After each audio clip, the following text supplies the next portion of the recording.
Unit 1's title is Ethical Theory, Philosophical Foundations, Our Reasoning Flaws, and Types of Ethical Dilemmas.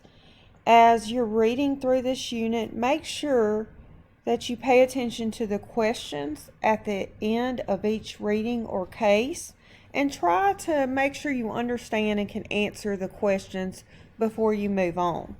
In this module, you will want to read Unit 1, Sections 1A and 1B. You can find these readings by clicking on Bookshelf and going to Unit 1. You're also going to post in Reading 1.1 discussion. Be sure to read the instructions carefully. Make sure you click on the ellipsis to see the rubric for how you will be graded on this discussion. You will also submit the Unit 1 quiz, and then there's also a Unit 1 discussion where you will discuss all the material covered in Unit 1 cases and readings. If at any time you have questions about Unit 1, feel free to reach out to me and I will be glad to help you.